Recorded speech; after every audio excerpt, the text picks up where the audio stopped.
Mbote bandeko toye lisusu lelo poto solola nde tosololaka lelo eza moko ya mibale toye lisusu poto solola parce que toza bana ya Congo bamakambo mingi ezoleka na mboka na biso il faut tolobelaka yango il faut tosololaka yango parce que ndenge tolobaki ndenge tozoloba toujours makambo ezokende noki botala ndenge Congo ezali ndenge ezokendele bozomona ndenge kaka pasi ndenge ba fumer sans fait ezosala oyo ezosala ba illusion pa ya bana mboka malgré tozoloba bazoyoka te napesi bino liboso mbote avant tobanda kosolola mbote mingi bipai nyonso bozali bana ya Congo bamvuluzi po biso tozali bana ya mvuluzi mwana ya Congo nyonso azali mwana ya mvuluzi mama tata oza mwana ya mvuluzi oza mwana ya Yezu te Yezu ayebi yo te Abraham ayebi yo te Moïse ayebi yo te donc mbote epai bozali bolanda video oyo bopartage yango botinda bato basabone parce que mikolo ekoya bokozwa batémoignage bamakambo ezali ebele mpe na semaine oyo bokomona mpe baimage mosusu ya pai bayiba bikeko na biso pai bayiba banzoto bakoko na biso na tervera na bamize mosusu tokolakisa bino mpo papa na ngai mfumu ya yimpi lobi akendaki kosala mosala wana akoyela bino baimage wana bokomona yango na semaine donc yango bosabone numéro na biso ezalaka 0751 88 68 78 matondo mingi.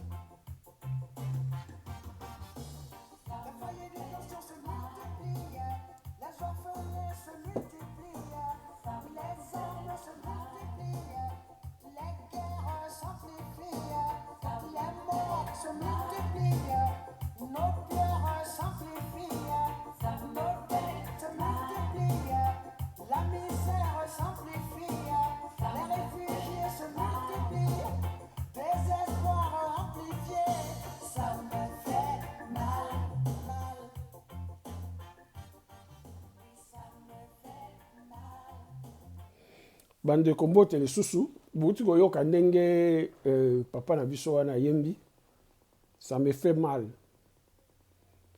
alobi kaka mpona ye te alobi mpona biso bana ya Congo biso bana ya Afrique biso bayindo c'est vrai que ça nous fait mal mais bandeko même ndenge bandeko bazoyemba bongo nzembo ya bongo ayembi yo mama yo papa ovandi est-ce que osali mwa réflexion te okanisa pourquoi alobi bien misère, la famine, la mort, et se multiplier pour nabiso ba yindo. Mais yo siko soko vandi, yo za chrétien, olobi yo za chrétien, yo za musulman, yo moyindo. On se poser question te que banda ba siècle to sambelaka, to bengaka ba Allah, to bengaka ba Mahomet, to bengaka Jésus, to bengaka Yahweh, Jéhovah. Mais loko moko changeaka te. Est-ce que vous se posez la question à yo mwana Congo, yo mwana Afrique, yo moyindo? Pour on dimi to za kaka la pasi boye. O mona kana o kaka pasi pour na imposture moko ba sala pour na ko dominer mukili. Je comprends pas pourquoi on pleure. Parce que bon dima yango, bo mona yango eza na mo malamu. Mais pourquoi bozo lela? Pourquoi bozo se plaindre? Parce que mboka wana eza côté comme sur le plan spirituel. Parce que spirituel yango muteza locomotive ya nyonso. Sans spiritualité peuple a mort. Et en plus quelle spiritualité za spiritualité o ya binomoko. Biso ezali religion teza bonzambe. Parce que religion ezali l'ensemble des actes rituels, des cérémonies rituelles. Yano mona na ba église bokenda ba pesa bino ba bougie ba tchaka ba rideau ya rouge ba tapis ya rouge ba nini po ba eza ba rituel ba salaka. Wala eza religion mais biso toza na bonzambe. L'Afrique c'est le berceau de l'humanité. Civilisation ezaki la civilisation ezaki la plus avancée net Égypte ezate.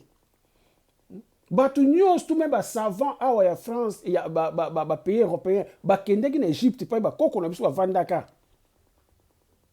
po ba kota na l'école ba yekola science spiritualité ba Pythagore nyonso tout bazalaka kuna Pythagore asalaka 3 ans et demi et 3 ans ba kota na temple était po yekola akombaka na libanda akombaka liboso ya temple tala na humiliation ya bongo a misalaki ezati basalaki ye pompo bakoko na biso azalaki bongo te mais ye moko alakisa po bandima ye avandaki wana Pythagore pendant 3 ans akombaka kaka liboso ya temple nettoyage ti ba kokotisa ye wana baapprendre ye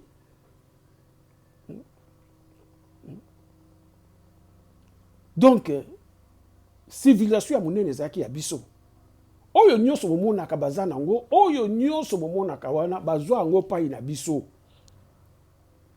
la Bible wana bomonaka nini bakoma wana Bible oyo bomonaka botanga ko Matthieu Jérémie Esaïe banini tout biloko wana bazwa yango pai na biso le ba romain batakaki Israël bakoti ti na Égypte babomi bakoko na biso batumbi bibliothèque la biso na ville oyo babenga Alexandrie ezikaki pendant 2 mois et demi bazwaki siko manuscrit na biso bakoko na biso bazala koma ngo na papierie so oyo eza bafeuille moko minene epusaka lelo ya bafleuve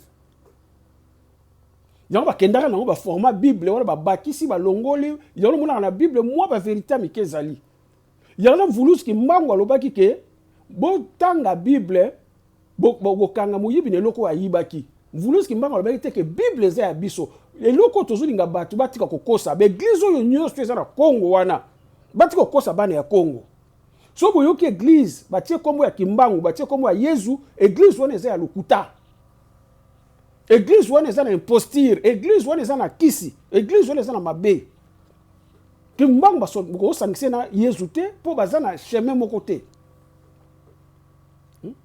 si bomona asiatique basangisi nzambe la bango na Yezu et si bomona même ba juif et si bomona même arabe pona nini kaka biso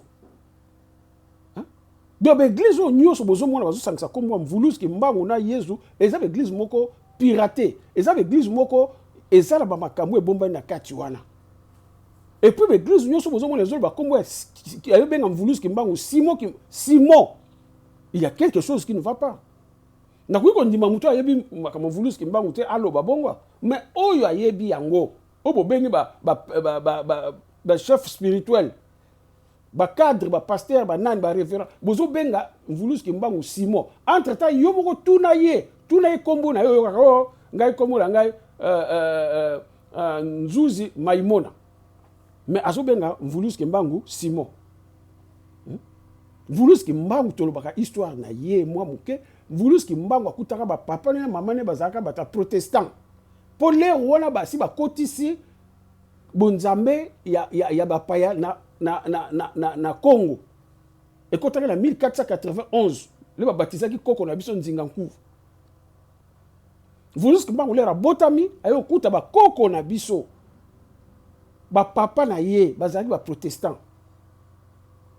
yango na ye pa komaki babatizaka ye na protestant mais lera ye kozwa appel ya nzamba mpungutu lendo alongwaka na nino wana kombo ezalaki soit d'ici Kimbangu Mvuluski Mbangu atikala koilamusa mutu na kombo ya Yezu te jamais natangela bino dernièrement mukanda ya Mvuluski Mbangu na Kikongo oyo na discours ya Mbanda Tsanda alobango clair bato bakosambela Satana na kombo ya Yezu Christ bakosambela Satana na kombo ya Yezu alobango clair Mvuluski Mbangu Bible zo étiquette na bokole Mvuluski Mbangu azaki chrétien asambela ki non tozo senga na l'église oyo nyonso wana ngomba nyonso wana balongwa na biloko wana baloba vérité balongola kombo Mvulus Kimbangu batika na bango na bakombo ba Yezu la bango balongola kombo Mvulus Kimbangu parce que bokangi batu na bakombo wana Congo lelo ezo marché te pour la biloko wana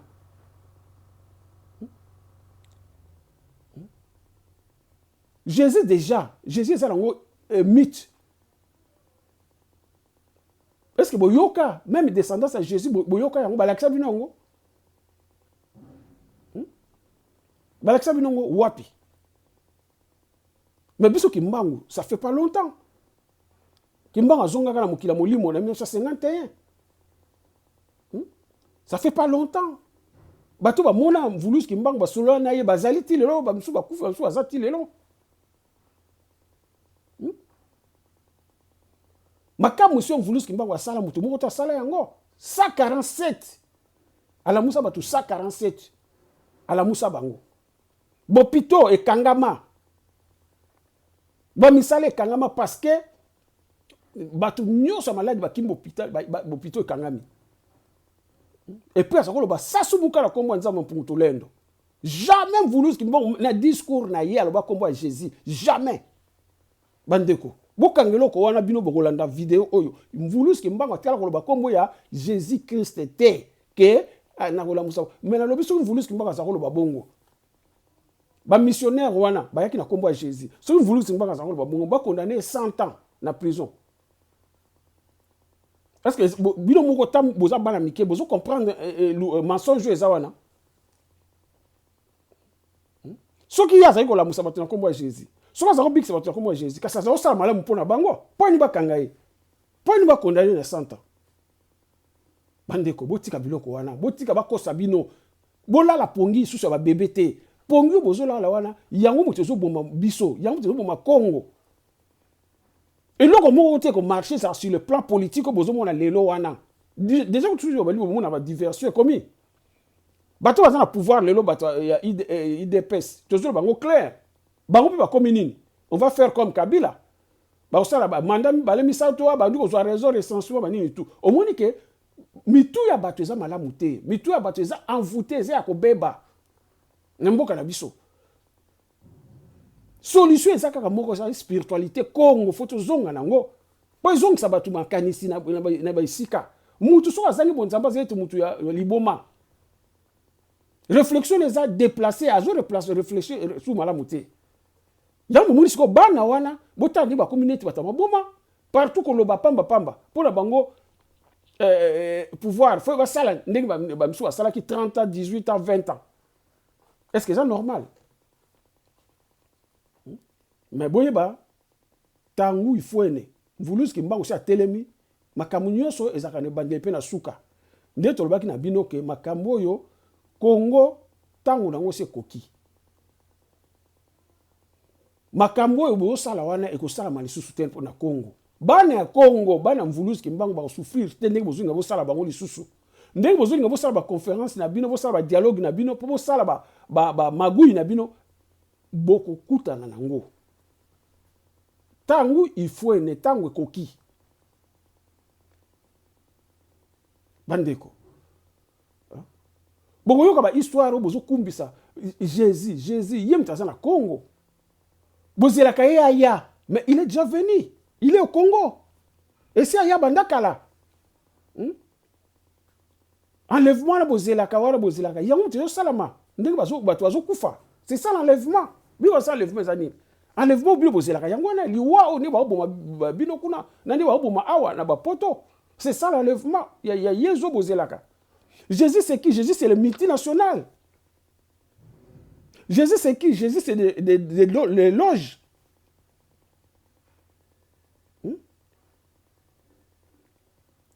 C'est ça Jésus. Boulukaka Jésus wapi? Bamba ye la bino ye. Bamba za identité na ye. Bamba lata ye. Bobi bozoluka Yesu wapi? Bokuma okosa batu bino ba pasteur banani yo Yesu ye azali oya malamu azali ya mabeo ba zo bo l'acception ya malamu azali soki ya malamu azali pour nani a se manifestera te le Congo eza ba pays esambelaka mingi na mokili oza na église mingi na mokili bo ya malamu wana do ka salaka te kaka tika ya mabe asalaka donc pendant 5 siècles bino bosambelaka Pour la ligne, moi intervenir. Ce sont des mensonges. Jésus a existé. Ville à Nazareth, tu vois, Jésus de Nazareth. Nazareth, tu vois, Jésus a botama. Ville à Nazareth est formé 400 ans après naissance. Il y a histoire, il y a Jésus. 400 ans. Après. Histoire, il y a Jésus. Ville à Nazareth, après ça, comme à Nazareth, la ville où on est allé, maman a Constantin le Grand. Empereur, ou à cause du christianisme, pour dominer mon kil. Ou à cause de la croix. Bolanda, histoire, il y a Égypte. Bolanda, histoire, il y a Osiris. En Égypte. Osiris, ça veut dire que moi, c'est Isis. Frère Nezaki, comme on est 7. Bolanda, histoire, on a malamu. Boluka, ça, moi, ma recherche, moi, Osiris, azaki na moi c'est Isis, frère na ezaki 7. Mais frère na ye 7 wana muta boma Osiris. L'air abomi Osiris.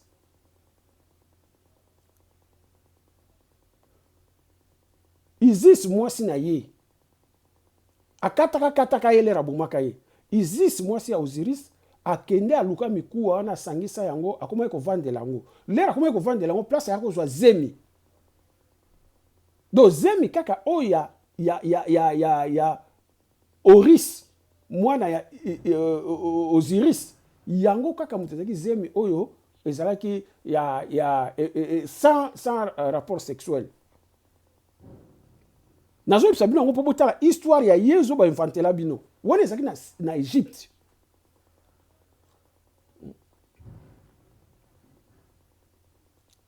Donc l'air Isis a vendela mikuwa nazo la nango aye ko zwa zemi ya Oris. Sans relation sexuelle parce que Osiris azaki ya okufa. L'air Oris aye ko botama akomi ko ayoka makamwana akomi avanja papa na ye. Pa ya noko na ye 7. Oncle paternel. 7. L'air a vengé ye, place ba ya ki ko condamné au risque. Ba zuye, ba crucifié ye.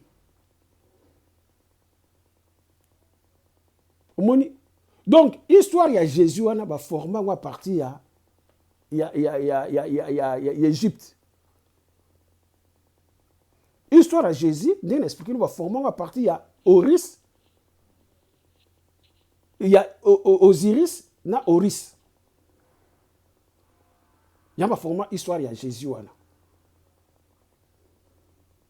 Jésus wana a existé na yete. Ezali eloko ba fabrika, eloko ba pona. Christ c'est quoi? Christ ezali eloko ba pona. Ezali ba titre oyo na France, le roi de France va zarope sabato. Christ. Vers 800, 840. Donc ba poni mutu ba bengi Christ. Eloko ba poni. C'est ça. Donc histoire ya Jésus wana, eza histoire ya Osiris, ya na Oris. Mwana na ye. Bande konangai. So bokei bozu histoire ya Mitra. Bo mona ka kufaki alamuka après 3 jours. Ba Mitra na ba Jésus sur le plan il y a datation, il y a historique. Bo mona ke bango basaki 1000 ans, 2000 ans avant Jésus-Christ, histoire ya Jésus. Siko botuna banani ba kopia banani. Ba Abraham wana ba kota ba tanga l'Égypte. Et puis biso to kangaka ba égyptien te et to kangaka ba israélien te. Ba Israël ba yaka en Égypte parce que mboka na bango passe kota ki. Ya ba kota ba yaka en Égypte. Exactement biso to kangaka bango biso ba kokola biso za ko kanga ba tuba bomaka bango non. Ba kota parce que ba zakala nzala ba zakala passe yango ba yaka en Égypte. Abraham initié na Melchizedek. Melchizedek azaki moyindo. Azaki mundele te. Melchizedek azaki moyindo. Ye muta initia Abraham. Abraham lera yaki kombo na ezaki Abraham te. Le ba pesi initiation, ba pesi kombo ya Abraham. Bo sa ba recherche bo mona biloko wana nyosu. Biso sa ba recherche vumate mais makambo susu eza ba histoire oyo ezali, il faut ko lobela yango po ba to comprendre. Ba Pythagore wana, o sa mathématique, ba zwa nyosu na Égypte. Donc Bible obino bo bomelaka nzoto, o obino bo landaka wana, eza neti na ba na bino, eza neti ba okepa ya muto sengi mai, asangisa wana o javel apesi yo omela. Siko soko meli yango. Et au plus maladie to ko kufa te. C'est ça la Bible. La Bible et le Coran, c'est un tombeau pour l'Afrique, pour l'homme noir. Le tombeau est construit pour accueillir les momies, mais le vrai tombeau, c'est la Bible et le Coran pour l'homme noir. Il y a eu pendant 5 siècles, évolution moko ezakate pa moyindo. Et tout ça, blanc, yebiango, occidentaux, yebiango. Pourquoi même vaccin bozo mona banini balinka ba yala pa batu boyindo. Et là konyo stu pa batu boyindo. Est-ce que vous se posez la question te nzambe asala mokile mais pays eleki na richesse. Neti Congo ezate même kutu 5% ba pays mususu ekokisa richesse neti Congo ezate. Biso soto zana tina 100 ba musu bazana oyo alandi biso na simazata musu na 5 ou bien 6 ya matière minérale biso zana ngo. Vous se posez question. Pour nini salama bongo na mokili. Donc on a tout bino ba maman ba tata lo belaka bino le côté, on vend vraiment pelobi, on lati pantalon, on lati robe no ke église. C'est pour ça l'église wana les bozo kende bozo ko sa masumu, ezo bisa ba scandale, ezo bozo za l'envoûter, biozo mona ka ko za bien, mais non, oza malamu te. Oza malamu te. Tu es envoûté. Ozo monate, ozo yokate. Tu es dominé. L'église, ils ont des boutiques, ils ont des magasins.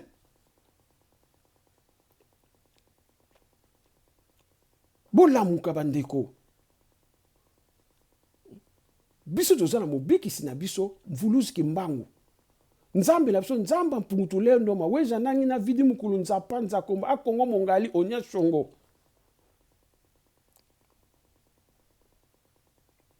C'est comme les Asiatiques, ils ont Nirvana.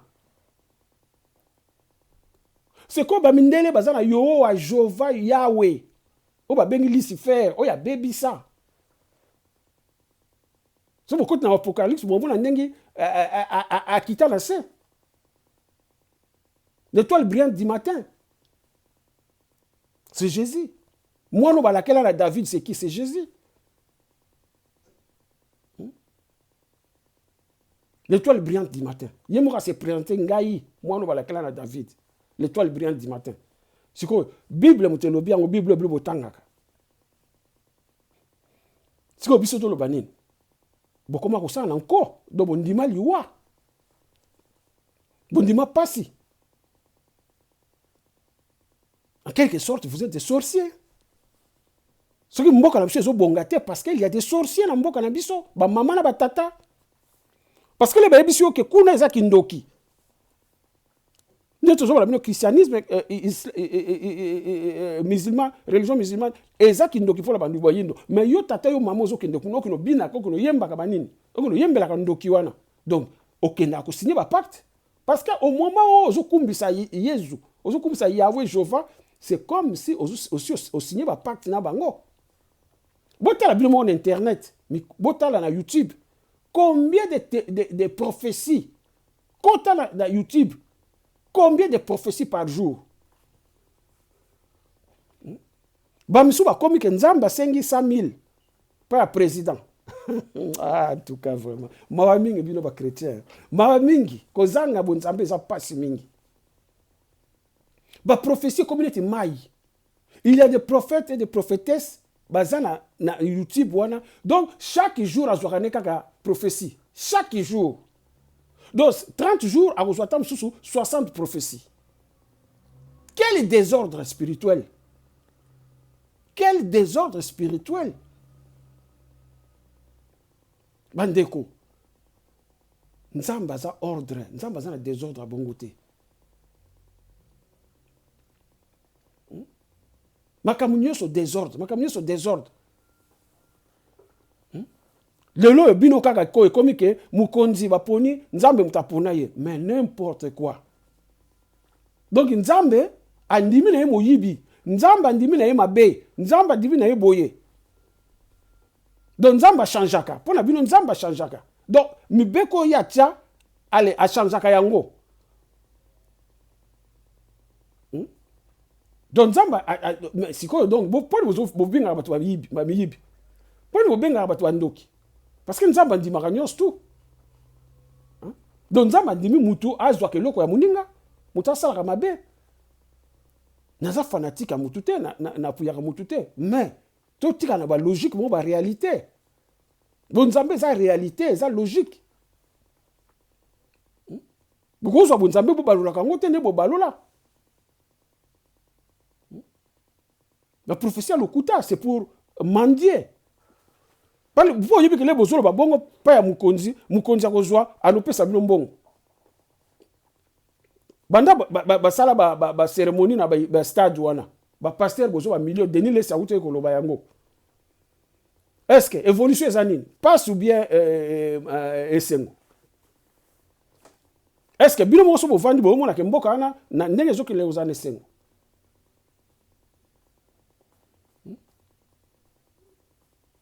Mboka mobimba, l'autorité suprême a respecté. Pourquoi? Botika kozana na foi kaka. Bozana na réflexion. Foi ekangaka miso ya batu. La foi sans la réflexion, ozana miso ya kokangama, matoi ya kokangama. Bandeko, boya paye ya bunzambe na biso oyo Vuluski Mbangu alakisaki biso oyo ayaki kotimola ndenge bungaki aye kolakisa biso bunzambe wana boya bolongwa na ba fitilité oyo bazolakisa biso wana oyo bayeli biso ya lokuta Vuluski Mbangu bolo. Donc soki muta yeli bino makambo ya Yesu bondima yango te na lingi na yokisa bino mundele ye moko ndenge azoloba boyoka ye. Boyoka mundele oyo ndenge yemoko alobi boyoka. Uniquement sur cette question, il est bien évident qu'on pourrait passer la totalité du séminaire de cette année sur la question de la fabrication du christianisme en rentrant dans les détails. Je n'ai pas fait moi-même ce travail-là. Il est bien évident que j'ai fait un travail de lecture qui m'a permis de vous faire cette proposition-là. Ce sont des gens qui ont passé leur vie essentiellement à ça, ceux dont je vous parlais tout à l'heure, Al-Farid, Guimbert et quelques autres, que personne n'a dépassé, puisque pratiquement tout le monde les a repris aujourd'hui, y compris les gens qui ont fait un excellent travail sur ces questions-là. En conclusion, donc, cette falsification des textes, ce qui suppose des évictions et des élections de documents. On en retient, on en écarte. Il y a des intérêts idéologiques au fait qu'on en retienne et qu'on en écarte. Ce qui suppose également des inventions, des affabulations, des approximations. Et elles sont nombreuses, je vous dis, on a tout fait là pour que ça puisse tenir dans une séance. Mais les contradictions et les invraisemblances sont considérables si on fait une lecture un peu fine des évangiles, ce qu'on ne fait jamais. On ne fait jamais une lecture fine des évangiles, on a toujours une lecture assez lyrique et imprécise. Tout ça témoigne pour une construction donc postérieure, lyrique et militante de Jésus. Jésus lui-même donc est un individu qui est fabriqué par ceux qui le nomment, par ceux qui l'écrivent et le racontent, mais qui ne l'ont pas connu, et qui synthétise d'une certaine manière, qui cristallise les aspirations millénaristes. Boyoki binomoko. Alobiango clair.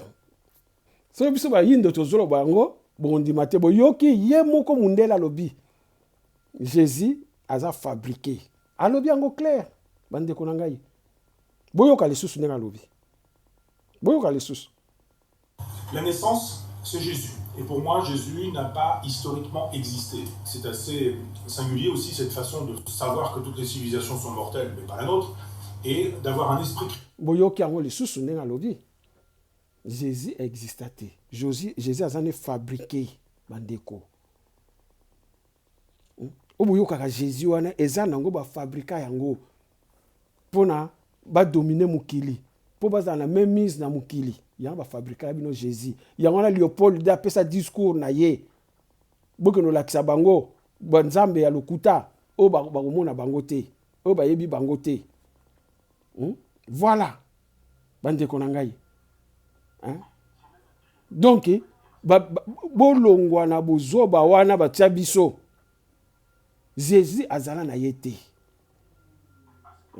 botala mai oyo na yebite so bokomona ngo bien mai oyo Mvuluzi Kimbangu abetaka libanga le bazako mema ye na bamindele place abetaka libanga na mboko oyo mai etikala libela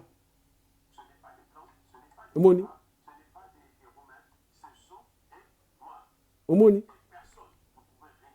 mai oyo bozela bokomona ngo bien na yebite soki na longwe déjà place oyo eza mai etikala libela mai etikala libela bozela na luka image nango ya bien wana ezalaki nzete nasali confusion place wana ezalaki ya nzete bozela na luka ya mai parce que ba image yango justement bokomona sikoyo awa mai yango bazomela mai yango bakomela na mboka wana mboka ngo na bosani kombo nango le bazako mema Mvuluzi Kimbangu na basoldat akomaki na mboka oyo mai ezalaki te basoldat mpe bazalaki na posa ya mai ezalaki te Mvuluzi Kimbangu alobi bon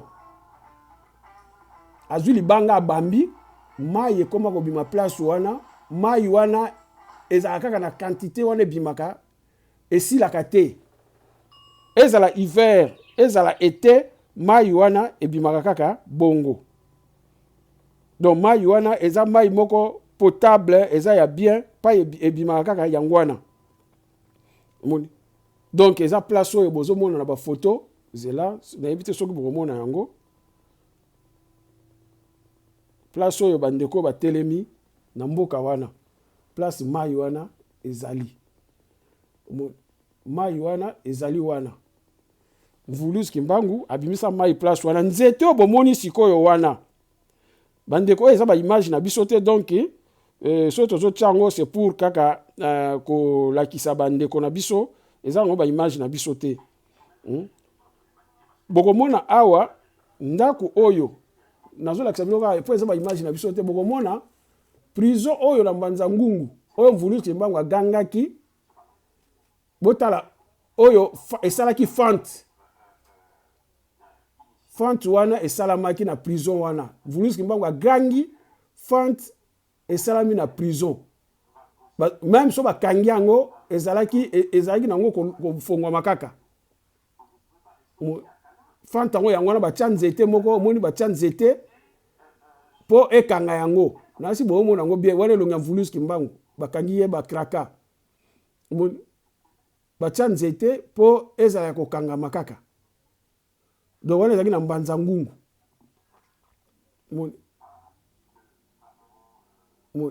donc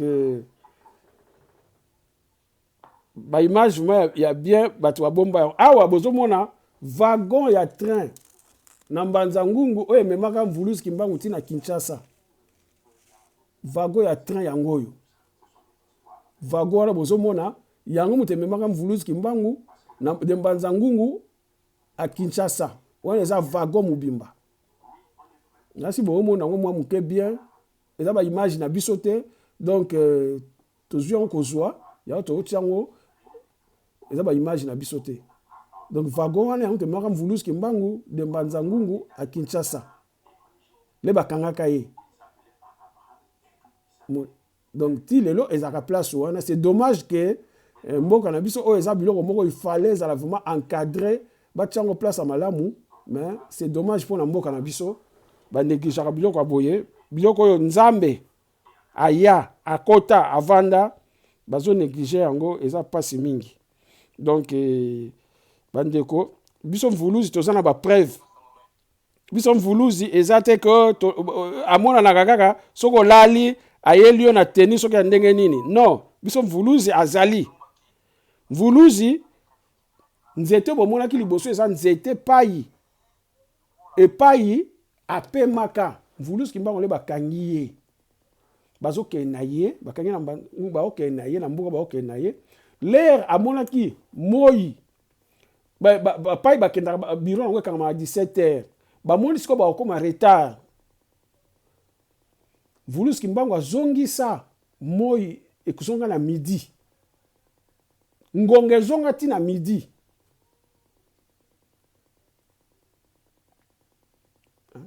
mvulusi kimbango l'air asombaka l'air alongwa na Kisasa na Wileri azozonga na Nkamba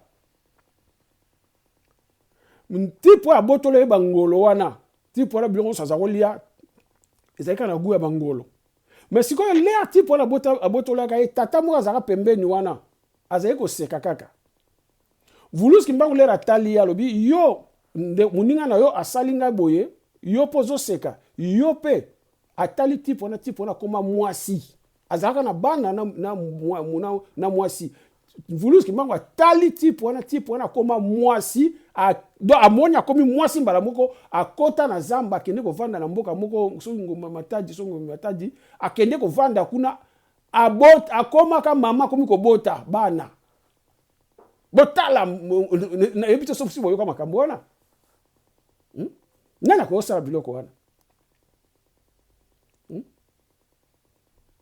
mundela afinga mvulusi kimbango alinga pese poison na pigeon afingi mvulusi kimbango apesi mvulusi kimbango nini oyo plat ya pigeon alambaki or katiaki poison po abomi poison akokoboma ye te mvulusi abi na kolia te eloko nini yo otie na kati kuna ayebisi pigeon kende na yo pigeon oyo balamba pigeon azonga pigeon ya solo abima supu nyonso ekwela mundela na bilamba pigeon akende apumbu akende bafingi mvulusi kimbango za pauvre yo tala badi anokisa mvula ya mbongo naza nango la prochainement na kotia yango bapapier bapièce batu alokota bambongo wana babelge bakomaki kokanga batu mais tata moko atikalaka abombaka yango baluka mboka mbaba yo mona bapièce wana ezali na kolakisa yango na si prochainement bozomona bilo moko ya image eza malamu te tozana ba matériel vraiment te yango wana mais na kolakisa yango mais biti na biso pe ezaka ko informer malgré la mindondo tozana yango ezaka ko informer ndenge na lobaki nzambe mpungutulenda opusaka makasi akopesa kaka ba moyen tokosala makasi mikoleko ya po oyo ezali chaîne ezolobela kaka makambo ya mvuluzi oyo ezosala kaka makambo ya mvuluzi oyo ezobengisa bato ya mvuluzi bato ya bonzambe ya Congo bandeko tokoma na discernement makasi tokoma kososola tozala bactère tozala figurante na bonzambe ya Congo bonzambe ya Congo ezali bonzambe mwana ya Congo ezo fazala acteur akozala figurante ke bayelaka yo kaka moko pe papa zo lakisa yo ndenge bapeshaka jour mosusu yo moko décider ozwi kano lobi nakende kopeshe eza te koboyi papa na yo eza te koboyi mama na yo eza te koboyi bandeko na yo non mais lero kopeshe lero koyela ngo papa pa kosepela te papa kosepela te papa pa kosepela akoloba mwana ngai pe akomi kopeshe oyini pe nyama pe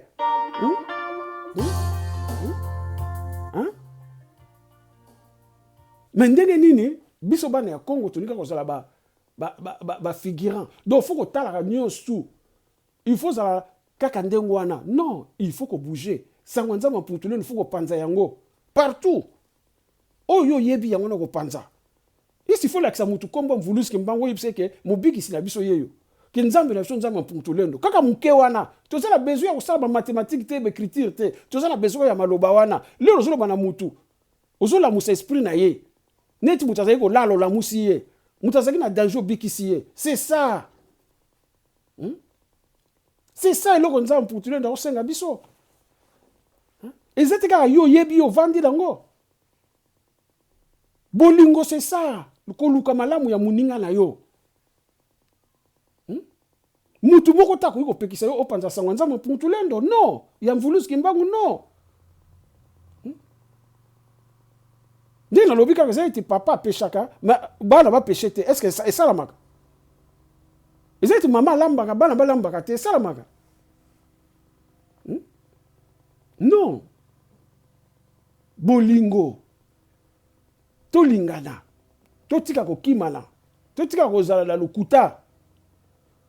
Mateya baloba nzambe pour tenir dans loba kokosela muninga. Likambute po yoba mona yo ke yo mutu za malamu. Po yoba mona yo ke yo mutu ozosala boye. Kingala yo za boye. Kokosela muninga likambute. Nzambe pour tenir da pekisa likambo wana. Parce que okoyinisi muninga pa ya batu, oyinisi muninga pa ya batu po yo ozala soki ndenge nini ba mono ndenge nini eza péché munene. Eza mabe. Na mukili faut tozala simple.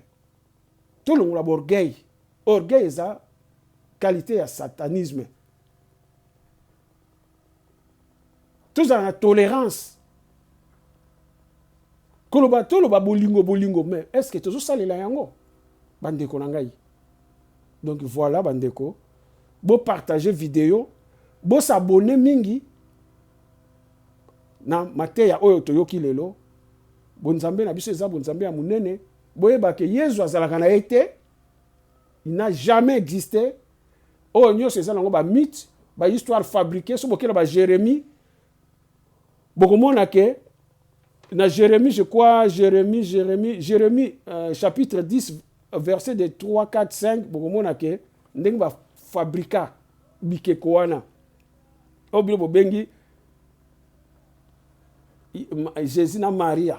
Ba sa fabrikant ko fabriquer et boujakate et ça que malamu bongo te ça que mabe moko te donc et ça la lango et l'autre côté so boke na Deutéronome 32 7 à 8 bomona ke nzambe lera asali mokili akaboli chaque ni peuple na ba frontière na yango akabola ki nzambe yemo mutakabola ki na Deutéronome 32 7 8 eza bisote. Vuluski mbango lobi na biso batu boko sambela mikoleko ya batu désordre spirituel yokota na Congo. Biloko ngi makamyo se kobeba batu ko sambela Satana na kombo ya Jésus. Vuluski mbango mtalobi yango bisote. Donc bandeko soki bozoyo kate eza mawa mingi na tiki bino bo partager vidéo na bato nyonso bali kotala yango malamu. Soki ozoki mabiso polingo yoka makambo yote laksike ozaya kokufa. Loba yo moko na zaya kokufa. Donc nazelaka jour na liwana kende na lieu de tourment. Parce que oza mwana ya Congo te, oza mwana ya Nzambe te. Soki oza mwana ya Nzambe, okoki kokima makambo to lobaka te, fo yoka yango. Soki ozo boya yango, yeba ke eza pasi pona yo. Banda ko luka. Voilà bandeko, numéro na biso 07 51 88 68 78. Bo partager ba vidéo, surtout bo s'abonnaka. Soko tindele mutu vidéo yebisa ye a s'abonner. Parce que ko tinda ke to za na musala mingi te. Et ozala ke to sali vidéo mutu so azwa ngombala moko. Et ozala ke to partager te. Poko o sali vidéo partagaka eza musala mingi. Donc bo aider biso bo sala musala nzamba mpulutulendo bipa nyoso bozali. Donc voilà matondo mingi bozala malamu tokuta na poso yo bandeko na ngai matondo. En Afrique, on se détruit, tandis que les puissances vivent. Elles aiment